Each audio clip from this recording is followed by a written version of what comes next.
father, I tend to want to start on time, which is definitely not Indian time. You guys familiar, right? Indian time is like whenever we get around to it. Yep.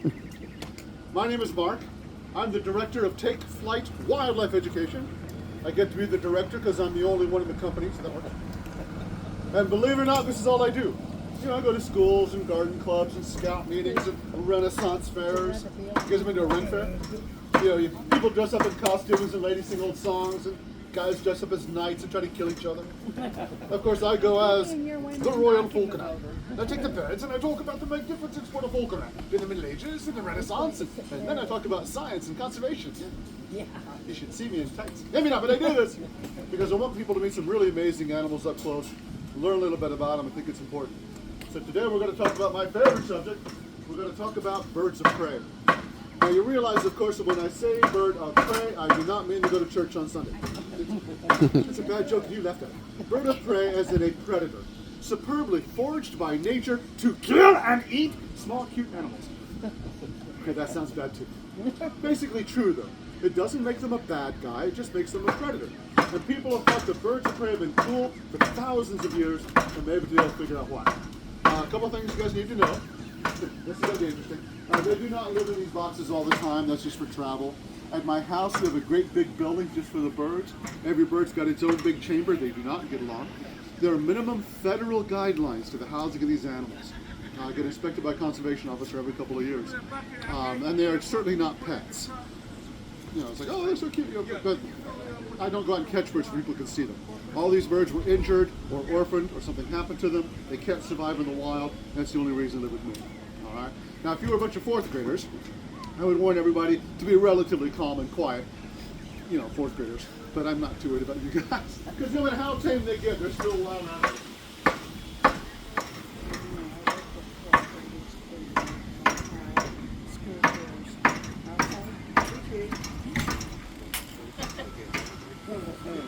Sorry, show's over, birds asleep.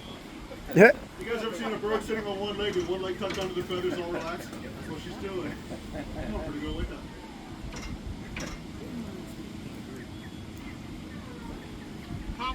Top water. Okay.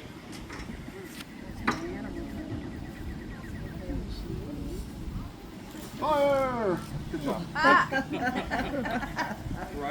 Of all, she's actually kind of amazing. I've worked with a lot of birds for many, many years, and they don't really hold their poop. You know, I've had people pet parrots. Oh, my bird's potty trained. No, it's not. They have a cloaca. They don't have multiple holes for defecation and reproduction.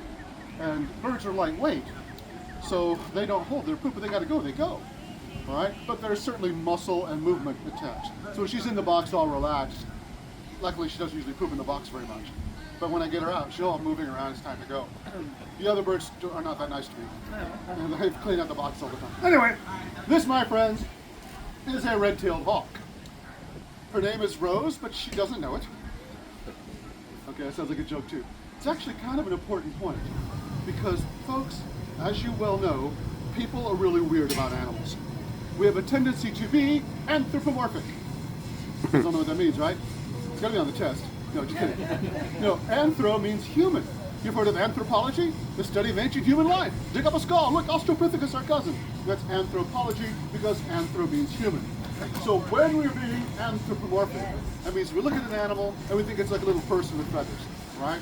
I talk to little kids all the time. They always want to wave at the bird. Hi, Rose. They think they're being friendly. Is it friendly to a person? Yes. Is it friendly to a bird? No, it's horrifying. All right. Grown-ups, it's not just kids. Grown-ups come up to me all the time. They look at the bird. Oh, she's so proud. She's so majestic. Oh, look, she likes me. Yeah, no, she doesn't. It's a hawk. They don't think like that at all. Now, I would never tell you that animals do not have emotions. They obviously do. They show fear. They protect their young. You ever see a chimpanzee mother holding her baby? Obviously love, no doubt about it. But they're not going to think of the world the same way that we do. So if you really want to understand how amazingly cool this bird is, don't look at it like a little person. You want to look at those individual characteristics for survival, and there's a name for that. Those are called adaptations. It's a big word, but it's an easy word because an adaptation is any characteristic you can think of that helps a plant or an animal survive. If it's alive, it's got adaptations. You guys are alive, most of you. You have adaptations. We have an opposable thumb. We've got a great big brain. Sometimes we even use it. So we have adaptations as well. We look at this bird, we look at those adaptations, and we can tell what they do for a living. Let's do that, shall we?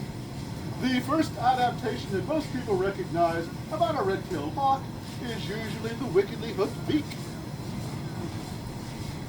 The one right next to my face.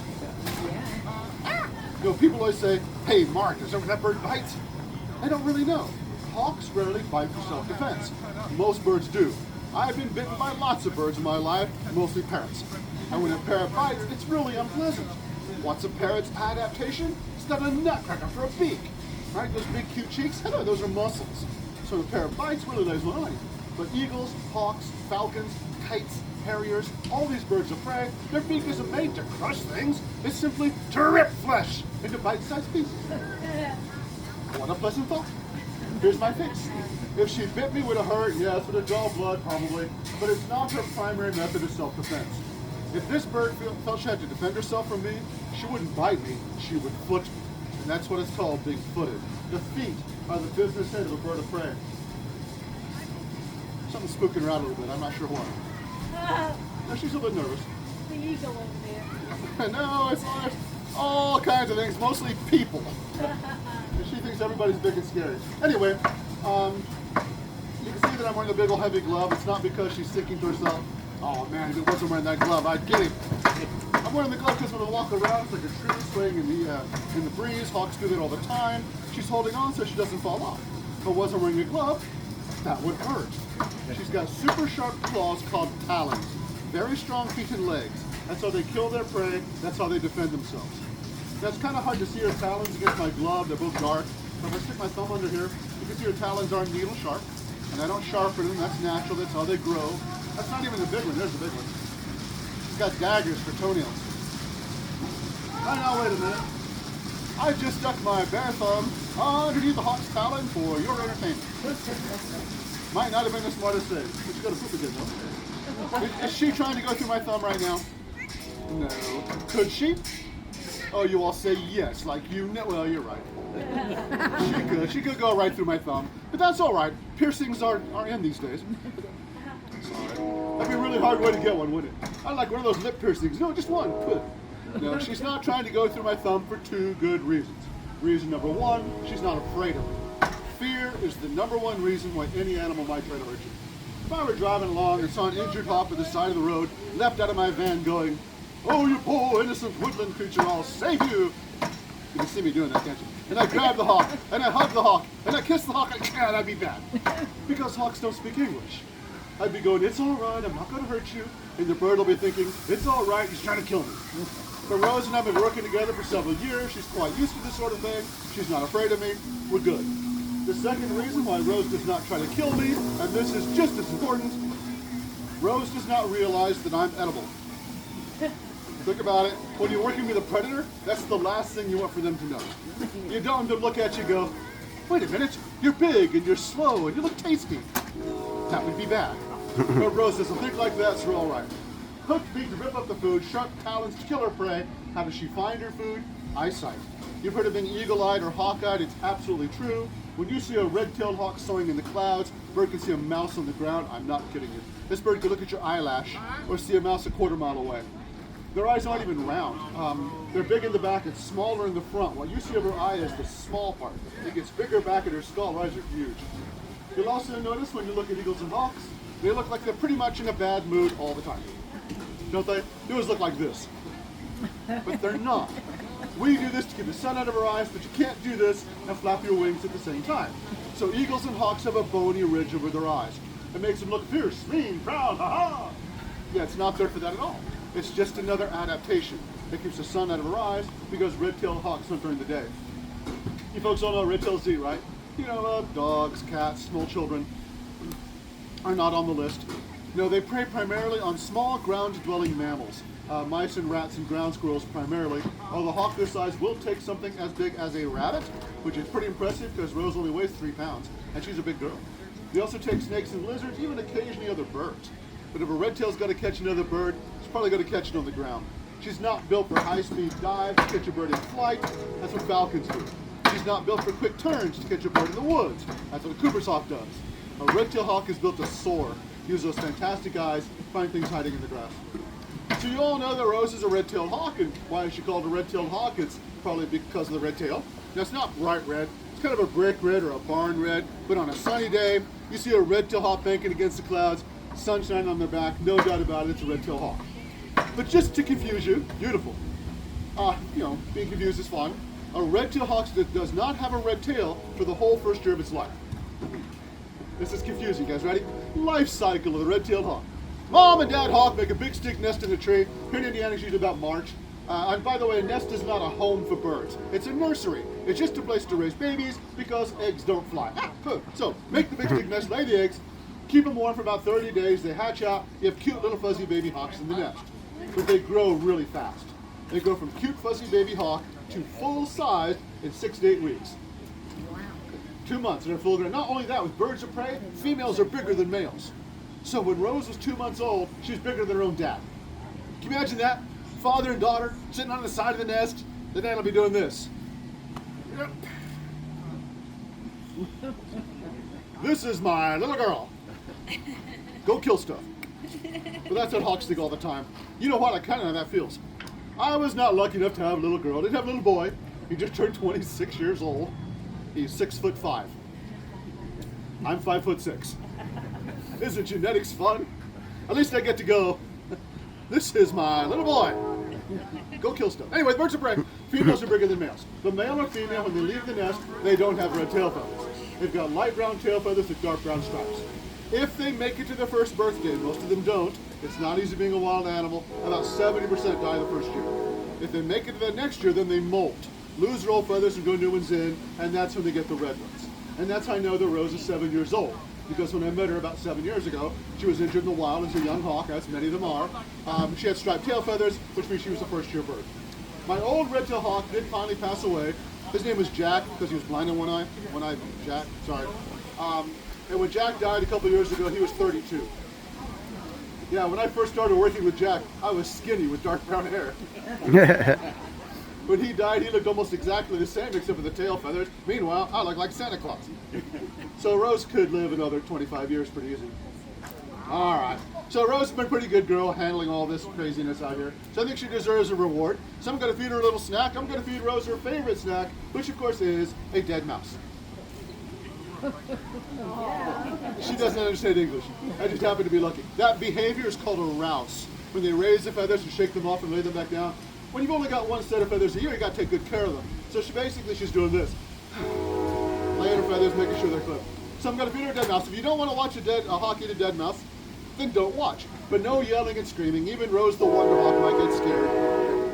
One dead mouse coming up. Yes, I've got a dead mouse in my pocket. You never know when you're going to need one. I buy these by the pound frozen, but it's thawed out now. It thaws out pretty quick in your pocket. So who would like to see the hawk eat a dead mouse? Who does not want to see the hawk eat a dead mouse? Too bad, close your eyes. Everybody's got to eat. Here you go, baby. She's got the dead mouse. It was already dead, but now it's really dead because she usually rips the head off. Oh, really? There we go. Uses her, oh, that's a front leg first. There's the rib cage. There goes the liver. There goes most of the intestine there. There goes the head. Usually that goes first. You're eating very slowly today, baby girl. There goes the rest. The tail goes down last. I call that beak floss. That is my worst joke, sorry. Now you guys are pretty calm about that, but I do find this fascinating. I've been feeding dead mice out of my pocket to hawks for decades. Then you always hear somebody go, oh yeah, good, gross, that's disgusting. Thank you. Folks, I have seen people eat before. It's not a pretty sight. This bird, no blood, no mess, or pollen, didn't flick any guts on the audience today. Then you hear somebody go, oh, that poor little mouse. Then they go to hamburger, they don't go, oh, that poor little cow. Animals eat other animals all the time. It doesn't make them a bad guy, it makes them a predator, and that's their job. I can always tell she wants to go back in the box as soon as the mouse is gone. I've been rewarded, I'm done, we're out of here. Not only is that how predation works, it's actually a really important thing. Because Predators do not get rid of prey. They kill the old, the sick, the weak, and the stupid. So they literally keep prey populations healthy and under control. Well, actually, not even under control. They keep them genetically healthy. So who's got a bird feeder? You ever see a little gray hawk or a brown one when they're young come in and kill a bird feeder? First of all, you're not allowed to complain about that because it's a bird feeder. But more importantly, as much as we love bird feeders, it's a great place for disease to spread. And just because you can't tell that little cardinal's going, the Cooper's hawk can. So you definitely want predators there to keep those prey populations first on their toes to survive in the wild, and two, healthy.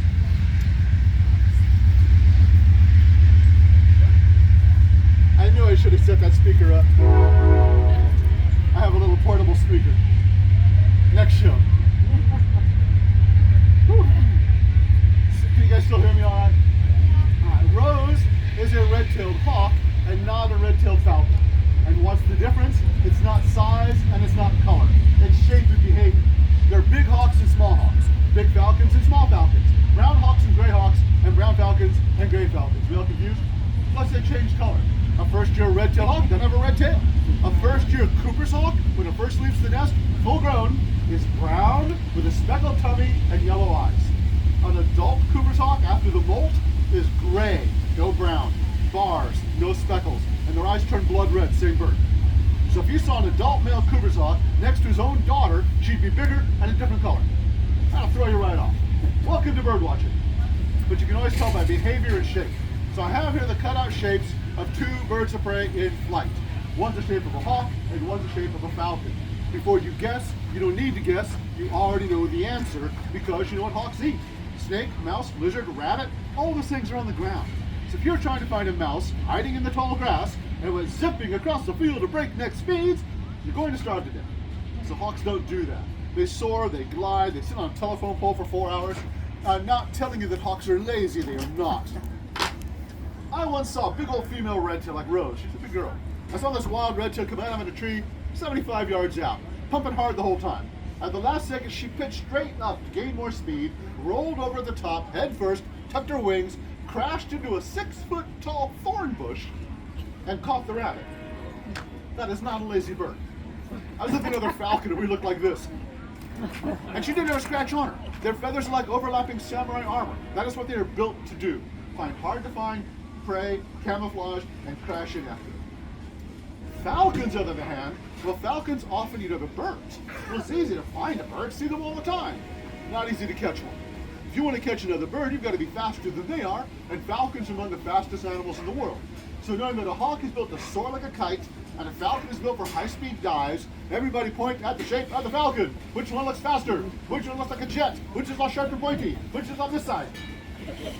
Very good. Long pointed wings, high-speed dives. Big or small, brown or gray, shaped like this, falcon for speed. Everyone point to the hawk. She's in that box. What you watching? No, you're right, this one. Big broad wings of soaring. Soaring hawk, speedy falcon. And just because I've got so many grown-ups here, which I don't get to talk to as often, I really shouldn't be saying hawk and falcon. Americans have this really bad habit of calling everything a hawk. Even the old bird books when I was a kid would call a peregrine falcon a duck hawk. Completely different family. They're not hawks at all.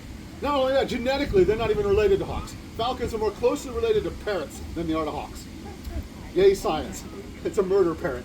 But when we say hawk, there's actually several birds that we call hawk that aren't related either. You remember when I said Cooper's hawk? Yeah, Cooper's hawk is not one of the big soaring hawks like a red-tail. The red-tailed hawk, the red-shouldered hawk, the broad-winged hawk are all bootios. Big broad wings for soaring. But the Cooper's hawk and the little bitty sharp-shinned hawk and up north the beautiful goshawk are accipiters. Relatively short rounded wings, very long tail. The tail's the rudder. So they can spread their tail out just like the other cutout. But this is a bird in a glide. So you guys, where do you think a Cooper's hawk hunts? Besides your backyard? The woods. Because you need to be quick and agile to get around the trees. If you had long wings in the woods, you'd be going bup, bup, bup, bup, bup. Even the giant harpy eagle from the rainforest of South America, huge bird. It's heavier than a golden or a bald eagle, shorter wingspan, and longer tail, because they have to be able to get around the rainforest. That makes sense, right? So when we say hawk, we're actually talking about several different groups of birds. Now you guys know. Now it's time for your old test. Let's get a bird out.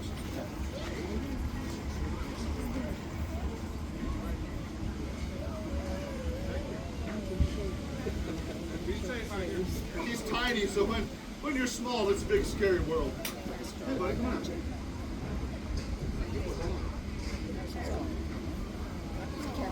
Because this, my friends, is an American kestrel.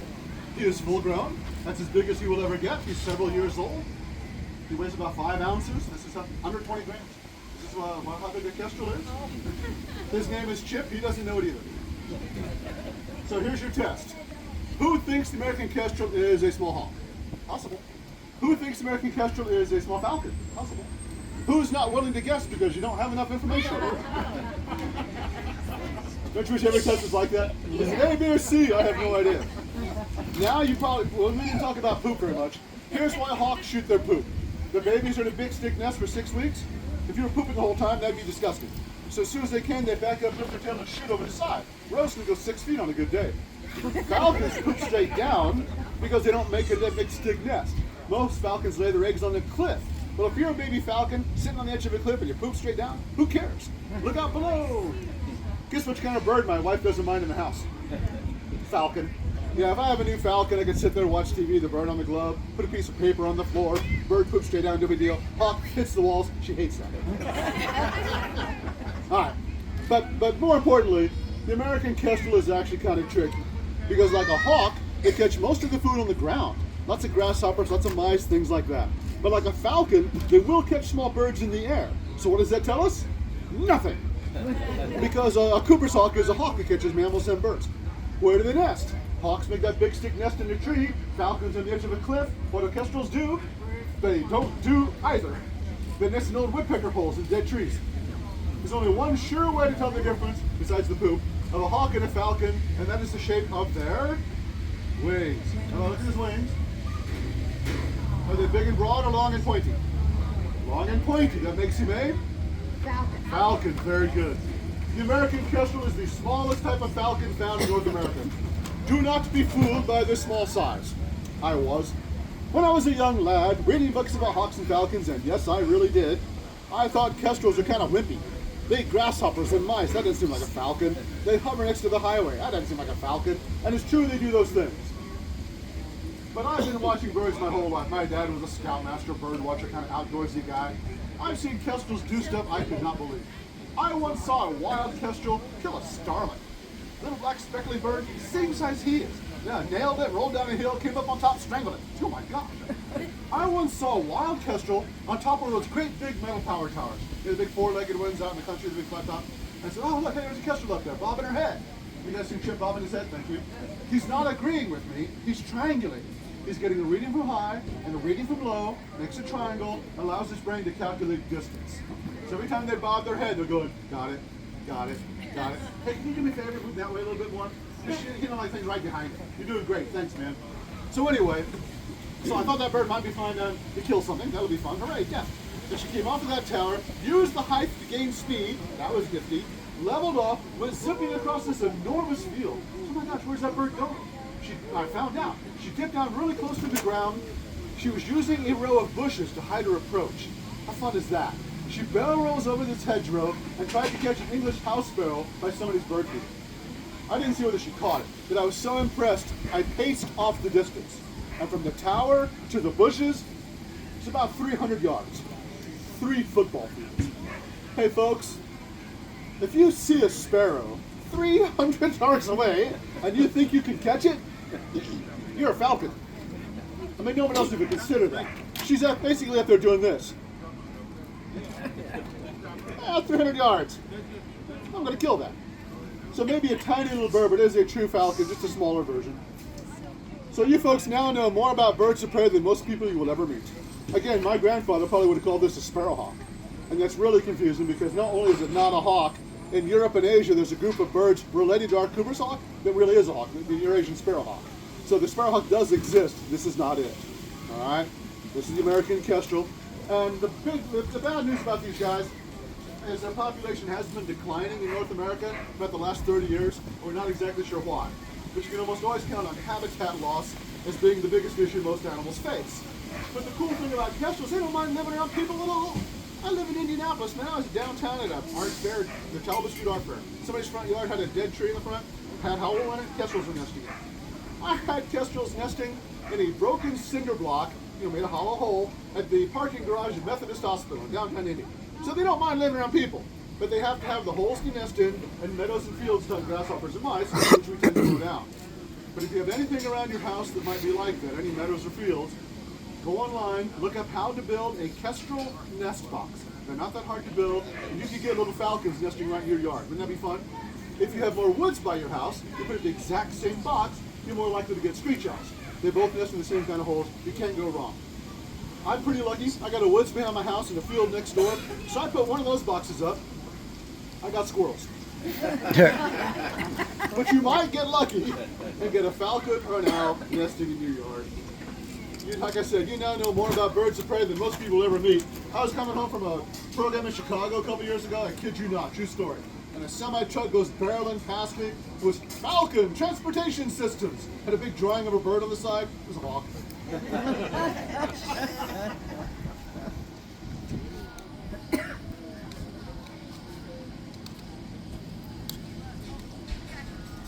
So the American kestrel and the red-tailed hawk are both diurnal, active during the day. There's obviously nocturnal, nighttime birds of prey as well, and those are the owls. Cool thing about owls, every type of owl has a different call.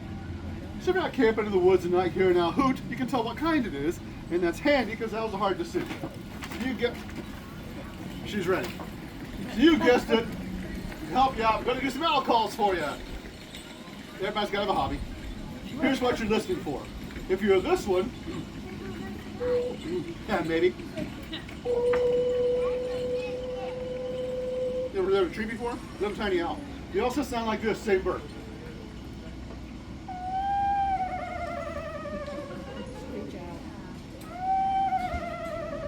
Screech owl. And they don't screech, I don't know why they're called screech owl. Little beautiful little bird. If you're this one, here's one you can actually hear right in your neighborhood. It's a surprisingly big, tough owl. They're almost as common as red-tailed hawks. You see red-tails all the time, right? You don't see these owls because they're mostly nocturnal, beautifully camouflaged, but if you hear one, you count the hoots. Their typical call is a 5-note call. So it's 1, 2, 3, 4, 5. 1, 2, 3, 4, 5. Sounds like this.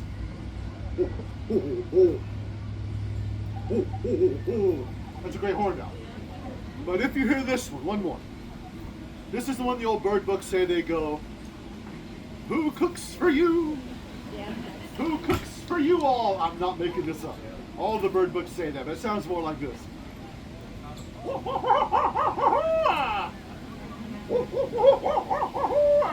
cooks for you? Who cooks for you all? And that's a barred owl, and that's what you guys to meet.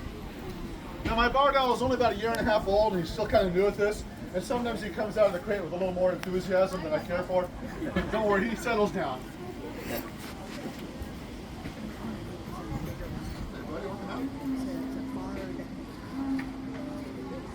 Beautiful. And this, my friends, is a barred owl. B-A-R-R-E-D, barred as in stripes. There is such thing as a barn owl, the lizard owl barn, completely different species. They don't look like this, they don't hunt in the same way. They're a meadow and prairie bird, this is a woodland bird. So there's a barn owl, this is a barred as in stripes. Bars on his head, bars on his tail, bars on his chest, covered in bars, he's a barred owl. It's a relatively common species throughout eastern North America, they're certainly common here in Indiana.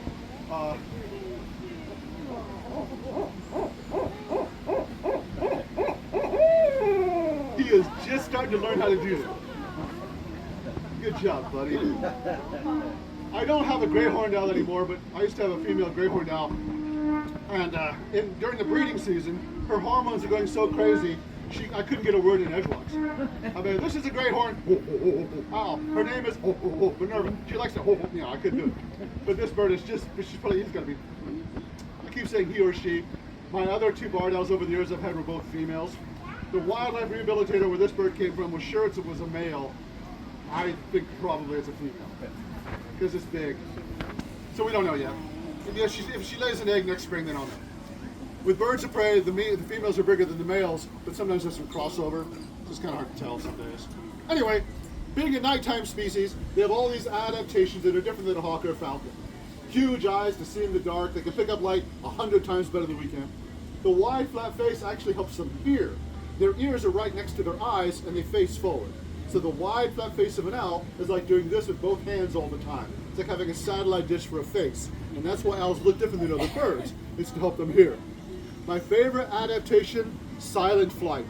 Unlike a hawk or a falcon that uses agility or speed to catch their prey, owls are silent. They're hunting at night anyway. So their soft, downy feathers literally muffles the sound of the air rushing over their wings. Amazing adaptations. But I have to tell you about owls a little bit culturally, and I only tell people this at powwows.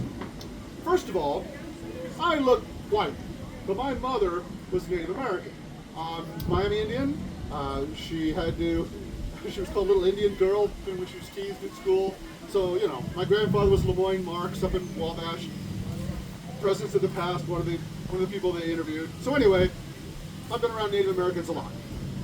That's why my mother always said Native American, so that's what I call them. And I was years ago, met one of my old cousins at a powwow in northern Indiana. And he said, Mark, you work with birds? I said, yeah. He said, you have owls? I said, yeah, owls are bad luck. I'm like, what do you mean? He says, oh man, somebody came to a powwow up in Fort Wayne with an owl, and the bird freaked out, and a week later one of our elders died. I'm like, wait a minute, who was it? He said, well, I know her, she's not really very good with birds. You know, it's not the bird's fault. She shouldn't have taken that owl when the owl wasn't ready. This bird is ready, that bird wasn't. And he's like, I don't know, man, they're bad luck. So I started researching it, and it turns out that Miami do have one old story about owls, but it wasn't a bad luck story. It was a screech owl, and it was kind of a trickster spirit. And that's the only thing I could find. So then I was doing programs at the Idle Jorg for their Indian market, right? Native Americans from all over the country selling beautiful artwork, and I had birds on display all day. I did a couple of shows. And the next year they said, you can come back, but some of the native folks don't want you to bring owls. So I well, who was that? Turns out the Navajo. Navajo think owls are bad luck. All right, that's fine. But the next year when I went there with hawks and falcons, I had some birds on display, and I decided to find out some more. So when somebody came by who looked obviously Native American, I would kind of politely ask them how their tribe thought about owls. And there's one guy from Wyoming, man, classic, long black hair, I mean, he looked like a movie star. And I said, sir, can I ask you what tribe you're with? He says, Crow. And he had already been telling me stories about the reservations out west. Turns out the Crow and the Sioux are still at war. They still don't like each other. And if you end up on the wrong reservation, you're likely going to end up in a fight. It's like, ew. Let's get over that, shall we? But anyway, still have a problem. I said, how do the Crow feel about owls? He says, oh man, owls are cool. I had a great horned owl in the house a couple weeks ago. I was sure it was a good omen. But the Sioux, they hate them. The Sioux hate owls. I said, okay, good to know. So I talked to several other people, most people just non-committal. Was one tall, elderly gentleman, braid down his back, lots of really cool jewelry. I actually thought he was Navajo with all the jewelry. Then I said, sir, can I ask you what tribe you're with? He says, Lakota, Sioux. He rolled his eyes, because everybody calls them Lakota Sioux. And I said, sir, can I ask you how the Lakota feel about owls? He goes, the Lakota are fine with owls. But the Crow, they hate them. That is a true story. I know it sounds like a joke. I am not making that up. So I bring owls to powwows. If you think it's bad luck, sorry. And this is what I tell you. The only thing that I can think of that's really bad luck for Native Americans is white people. All right? So let's learn about owls for what they are and not worry about them being bad luck. You okay, buddy? The reason this owl is so tame and wonderful with you folks is he was an orphan. They nest really early in the year and a storm had blown down the nest. This is up in Wisconsin. And the parents can't do anything about that, so they just went to another place and tried to start over again. Meanwhile, a family was walking through the woods, found a little cute little baby owl, thought they were being nice, and took it home and raised it in the living room. The problem is they had no idea what they were doing. If they'd taken it to a wildlife rehabilitator who knew what they were doing, they would have raised this bird in isolation, wearing a camo costume to feed it, so it never saw people with food, and would learn to be an owl and have mirrors with it so it could see itself. These people just raised it by people, so when his eyes cleared up at a couple weeks old and he saw humans, he thought they were his parents, and their brains click and they cannot unlearn that. So he is imprinted on human beings. But they finally did take him to a wildlife rehabilitator. It was already too late. And she called me. She says, Mark, man, I opened up the crate to make sure it was okay. He hopped out into my lap going, hey, Mom, what's for dinner? So she knew right away he would never survive in the wild. They don't breed with other owls because they don't understand the courtship. So she said, hey, Mark, can you take another barred owl? My old barred owl, who was also an imprint, illegal pet from Indiana, had just died in her 30s. So I said, yeah, we can take another barred owl. So the good news is you guys get to meet a barred owl. He's perfectly calm and all this craziness going on. and that makes him a wonderful ambassador for a species. The problem is, man, seeing it out in the wild is the best place to see one, and he can't do that. But here's the caveat. Now that he is an adult barred owl, he's sexually mature, and he's decided that I'm his girlfriend. He could do worse, alright, so he's pair bonded with me. And he will want to defend our territory from other barred owls, that would be you. My old female barred owl was also, thought I was her boyfriend, and if I went out of town and my wife or my son went to take care of the birds, they could not go in with her, she tried to kill them. She wasn't mean, she was confused. She was trying to protect her territory from other barred owls. So he's not a pet, he would not be a good pet, he would be dangerous as a pet. So just keep that in mind, it would be illegal anyway. Oh, but I do have a dead mouse for him. I have to check my pockets before I do my laundry. That's not really a joke. Here we go, one dead mouse, one dead mouse.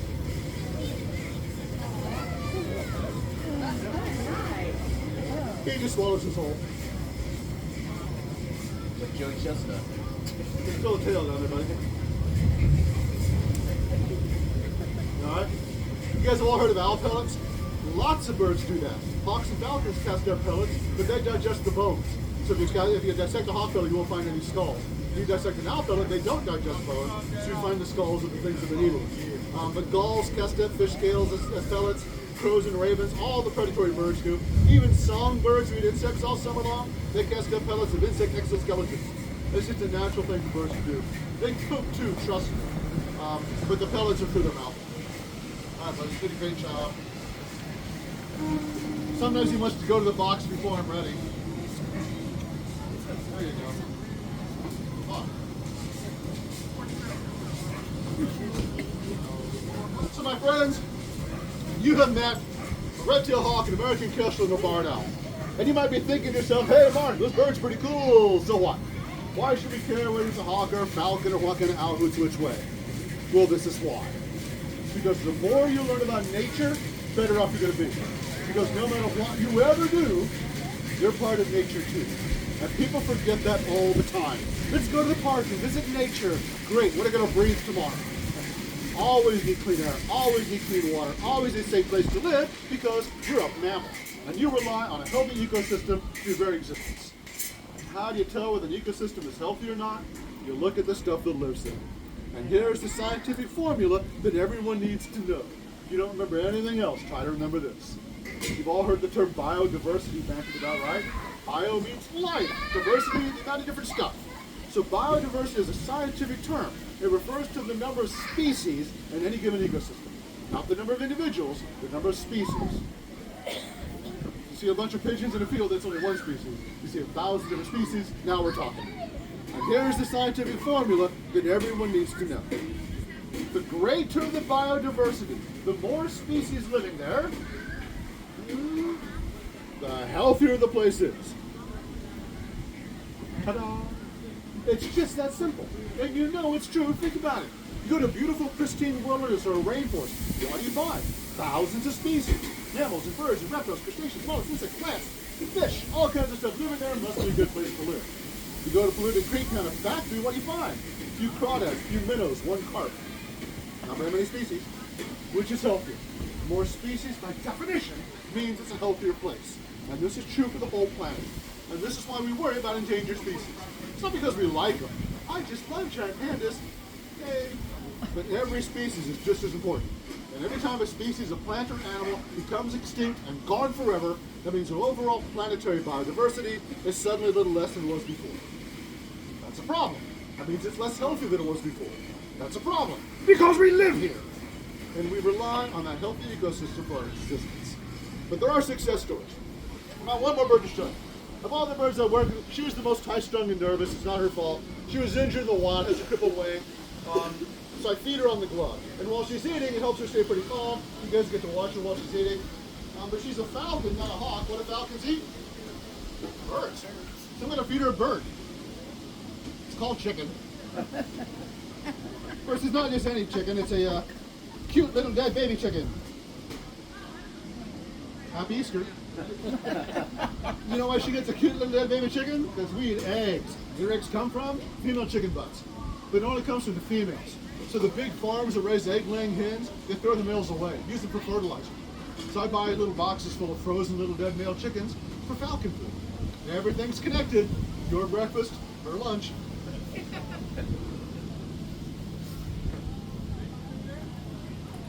Pretty early for her. We'll see how she's hungry.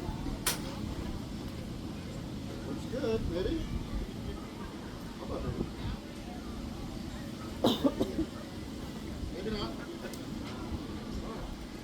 Because this, my friends, is a peregrine falcon. It's a pretty famous bird of prey. Unfortunately, one of the reasons the peregrines are so famous is they've been on the endangered species list for about 30 some odd years. Well, when they were first put on the endangered species list was in the 1970s. They were one of the first animals on that list. You guys know how peregrines became endangered? It was the overuse of a pesticide called DDT. Now wait a minute, how in the world is putting poison on plants to kill bugs? Less than the 200-mile-an-hour falcon that doesn't eat insects. The peregrine falcons eat other birds. Birds eat insects, insects eat plants. Put poison on the plants, works up the food chain, affects peregrine falcons. Before it was too late, people started doing something about it. Modern falconers got together with the government, scientists, bred these birds in captivity, released the young into the wild, made DDT illegal, and it worked. It took 30 years, but the peregrine falcon is now doing so well, they've been able to take them off the endangered species list. That's good news, folks. Not because we like them, not because we go 200 miles an hour and eat pigeons. It's the top of the food chain. Indicates environmental health. And like them, we rely on a healthy environment. My friends, learn about nature whenever you possibly can. Because no matter what you ever do, you're part of nature just like she is. And with that in mind, I thank you folks very much for coming over and saying hi. I'll be glad to answer any questions after the program. You guys have a great day. Enjoy the powwow. Take care, folks.